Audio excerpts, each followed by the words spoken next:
আমরা বিভিন্ন জায়গা থেকে খবর পাচ্ছি যে আমাদের যারা এজেন্ট আছেন তাদেরকে বিভিন্ন ধরনের হুমকি দেওয়া হচ্ছে, দেখে নেওয়া হবে। নির্বাচন কমিশন এবং সংশ্লিষ্ট যারা আছেন তাদেরকে সেই বিষয়ে দৃষ্টি আকর্ষণ করছি এবং আমরা অবিলম্বে দাবি করছি যে সন্ত্রাস করতে না পারে, সন্ত্রাসীরা যাতে কোনো ধরনের এই ধরনের পরিস্থিতি তৈরি করতে না পারে, এটা নিশ্চিত করার জন্যই আইনশৃঙ্খলা বাহিনীর সাথে বডি ক্যামেরা এবং সিসি ক্যামেরা প্রত্যেকটি সেন্টারে একান্ত কোস্টাল এরিয়া সহ যেগুলোতে হয়তো ইলেকট্রিসিটির সমস্যা তারা বলেছেন বা বিভিন্ন শেল্টার আছে সেগুলোতে হয়তো সম্ভব নয়, কিন্তু আমরা মনে করি বাকি সবগুলোতেই সম্ভব। আমরা এটা তাদেরকে এই সমস্ত বিষয়ে বারবার দৃষ্টি আকর্ষণ করেছি। আমরা বিভিন্ন জায়গা থেকে খবর পাচ্ছি যে আমাদের যারা এজেন্ট আছেন তাদেরকে বিভিন্ন ধরনের হুমকি দেওয়া হচ্ছে, দেখে নেওয়া হবে। সানশাইন আটা ময়দা সুজি, ভালোবাসায় তৈরি, তাদেরকে লাঞ্ছিত করা হবে, এই ধরনের বিভিন্ন তথ্য আমরা বারবার পাচ্ছি। আমরা এই সমস্ত বিষয়গুলো স্থানীয়ভাবে আইন শৃঙ্খলা বাহিনী এবং ইলেকটোরাল কমিটিতে যারা আছে তাদেরকে বলেছি। আপনারা জানেন যে আজকে থেকেই সাধারণ মানুষ বিপুলভাবে গ্রামের দিকে যাচ্ছেন, বিশেষ করে ঢাকা শহরে তো প্রচুর পরিমাণে বাইরে মানুষ থাকেন, দেশের তারা যেতে চান, যেহেতু একটি সামনে নির্বাচন বন্ধ পেয়েছেন।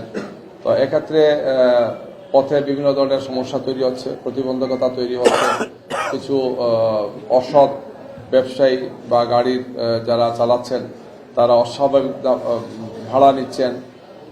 কিছু ক্ষেত্রে আমরা মনে হচ্ছে যে ইচ্ছা করে যানজট তৈরি করা হচ্ছে, গাড়ি চলার ক্ষেত্রে বাধা দেওয়া হচ্ছে বা প্রতিবন্ধকতা তৈরি করা হচ্ছে।